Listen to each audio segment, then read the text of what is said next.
Hello, magandang araw po. Papakita ko po sa inyo kung paano ko po inuumpisa ng aking trabaho. So, suot ako ng cap para matakpan yung mauubos ko ng buhok. Safety glass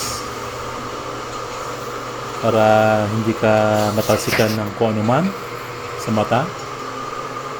Tapos safety shoes po para maprotektahan yung paa mo just in case mayroong bumagsak na mabigat. Yan, tapos yung coverall or parang gown. Ang tawag dyan ay smock para hindi madumihan yung ano mo, yung damit mo panloob. Nakita nyo naka-hoodie ako kasi medyo malamig. And then yung earplugs para hindi kaprotektahan yung tenga mo sa ingay.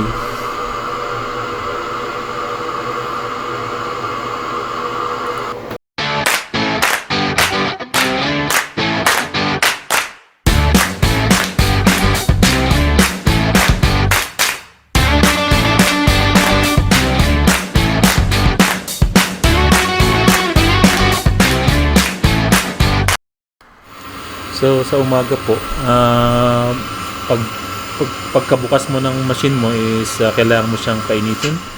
Kaya yan, pinapaikot ko yung aking turret para medyo maganda siya mag-warm up. Tapos yung spindle, pinapaikot ko rin para mag-warm up yung spindle.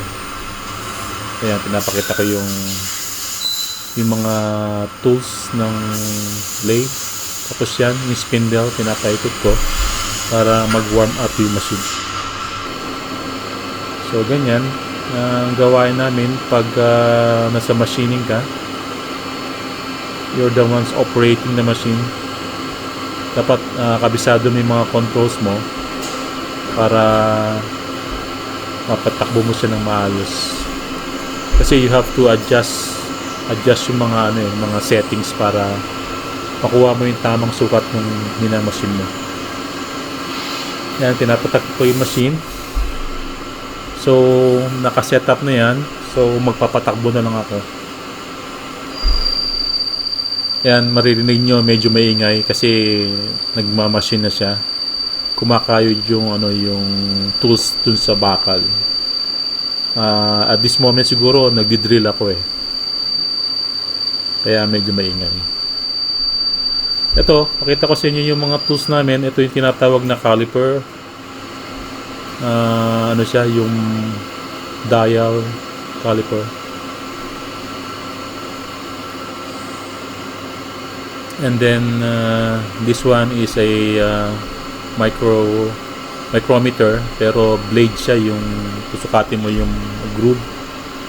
And this one is a telescopic gauge para sumukat ka ng mga ID or yung internal diameter. Tapos ito yung sa groove naman, kung gaano kalalapad yung groove. That's the groove micrometer. Ito yung part na machine ko na. So side 1 pa lang. So and this one is the dial caliper. Caliper siya. And this is the digital caliper, yung medyo digital ang niyan, readings niya para madaling magbasa. Ayan po yung mga gamit namin sa pagmamachine. And showing you yung mga inserts and tools used in machining.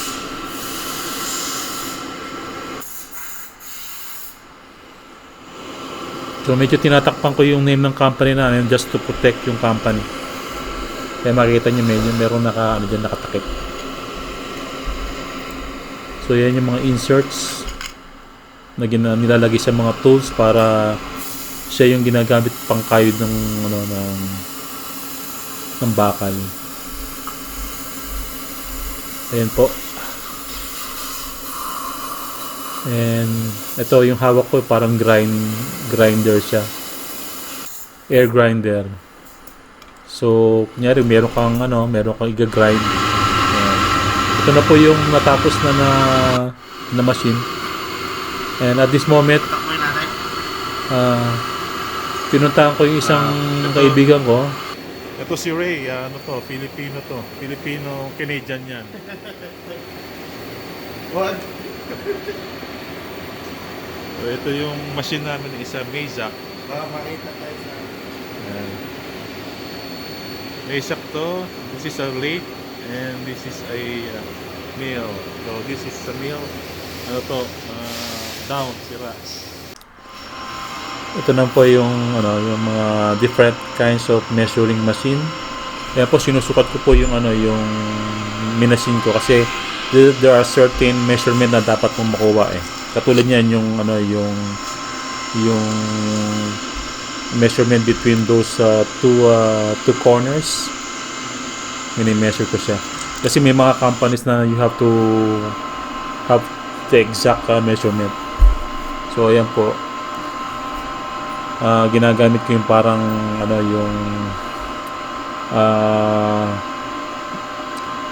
yung parang papalaki niya yung yung image nung part na mini-measure ko. Parang microscope.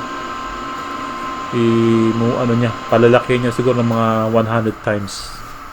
So yan, makikita niyo po na nagme-measure ako. So balik na naman ako doon sa aking machine. Kasi maglalagay na naman ako ng panibagong part para i-machine niya. Tapos mini-measure ko siya sa loob ng machine bago ko siya tanggalin o bago ko siya pagpatuloy yung pagmamachine. Kasi you have to measure yung mga dimensions eh. Katulad ng yung OD, yung outside diameter, yung internal diameter, yung length. Yan po yung mga mini-measure namin para sure kami na tama yung sukat na ginagawa ng machine dun sa part. So yan, nakamasa ko kasi yung yung spray na galing sa kulat lumilipad sa sa air, kaya I'm just protecting my yung aking lungs from sa mga chemicals na lumilipad sa air. So yan, sinusukat ko yung part tapos nire-record ko rin yung kanyang dimension. Ayan, sukatin ko yung groove using yung blade mic.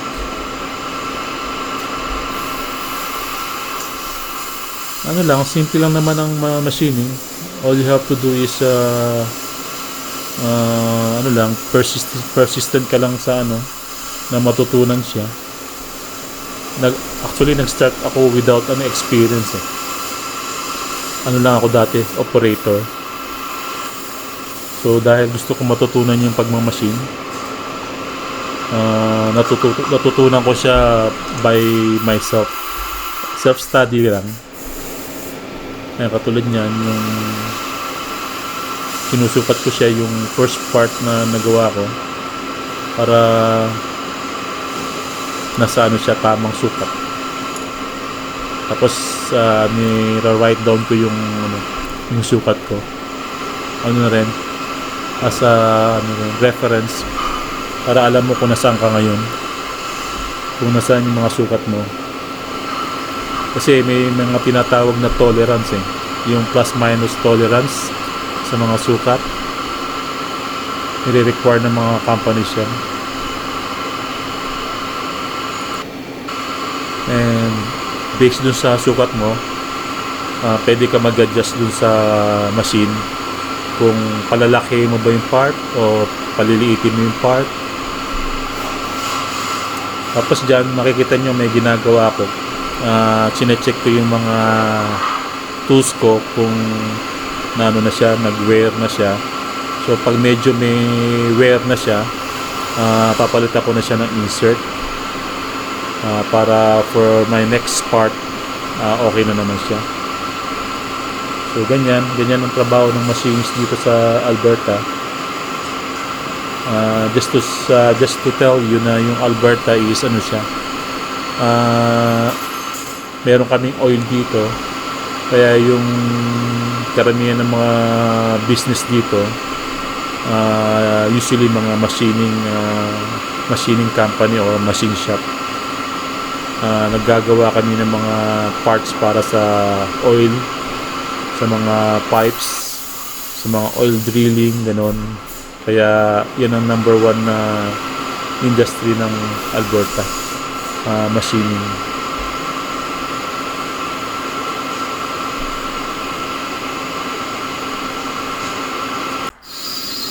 So dito pinapakita ko sa inyo yung paano mag-machine yung tools. So nagpe-face siya.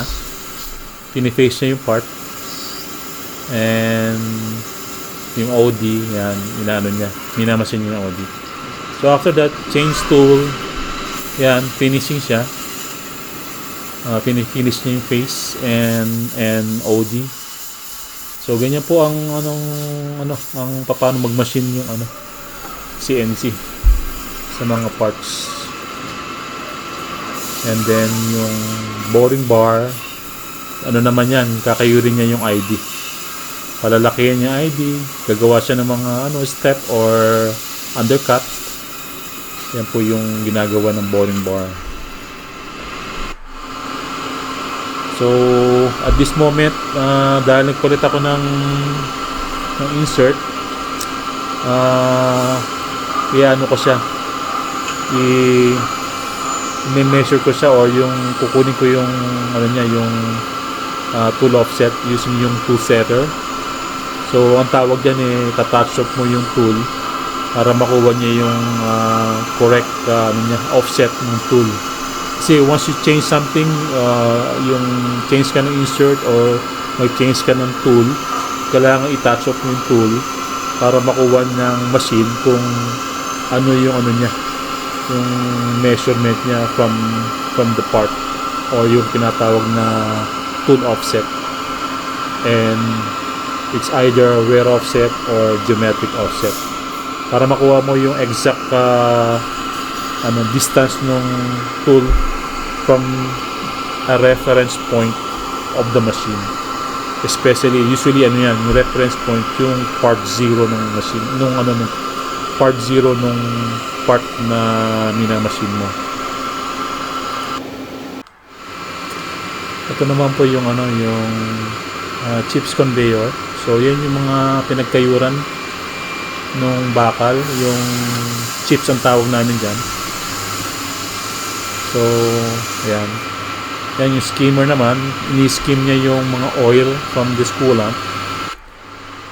And here, binisita ko yung kasama kong Pinoy, nasa kabilang bay siya. Yan.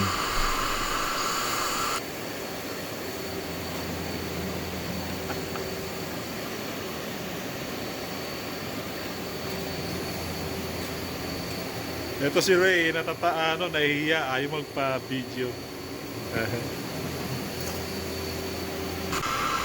Ayan po, winter kami ngayon, kaya may snow kami sa labas. So, good evening. It's 7 p.m. ng gabi. Ang duty ko is from 4 p.m. to 2 a.m.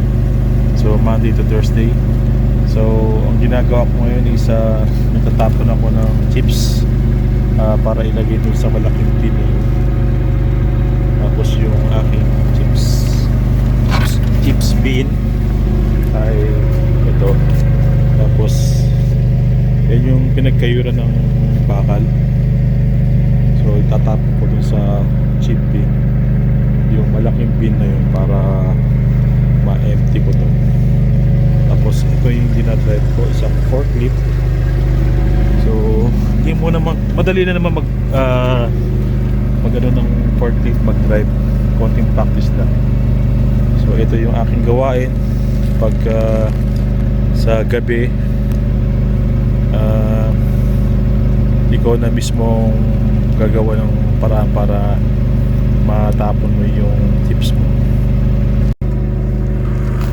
Kaya pag nagtrabaho ka dito sa Canada, dapat yung pilitin mong matutunan lahat kasi ikaw na rin yung magiging parang all around. Katulad nito, nagmamachine ako tapos at the same time nag-ooperate ako ng forklift para may tapong ko yung chips from the machine para itapon ko dun sa big bin. So ano na rin, mas magandang ano na rin, experience na rin yan para pag nag-apply ka ng ibang trabaho, you can tell them na you can operate a forklift. Bukod sa marunong ka mag-machine ng parts. So iabang mo lang siya doon para ikakaso mo lang siya doon sa ano para hindi mahulog yung chips bin.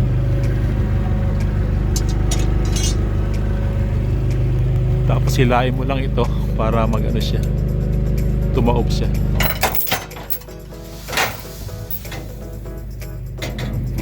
And yan yung malaking chips bin. Tapos yun yung nilalagay mo sa machine mo, sa conveyor ng machine.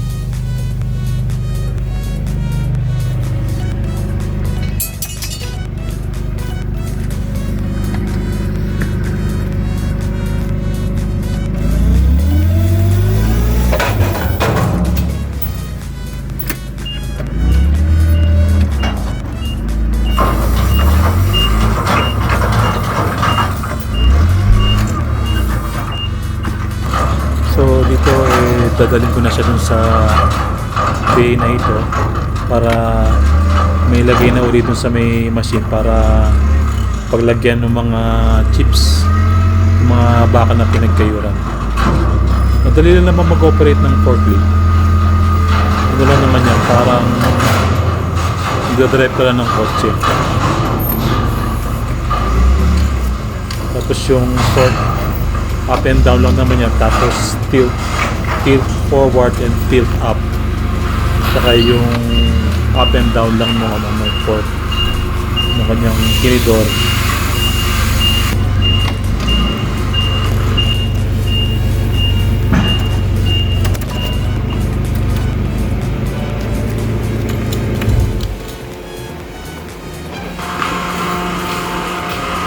Tapos itutulak ko na siya dun sa machine para nakaabang na siya dun sa may conveyor. And after this, back to ano ka na naman, back in operating yung machine mo, kung ano man yung machine na pinapatakbo mo. So yan, operate ka na naman ng machine, patakboy mo na naman siya. So ganyan ang trabaho namin dito as machinist. Kanya-kanya kayong machine. Sometimes we're operating 1, 2 or 3 machines.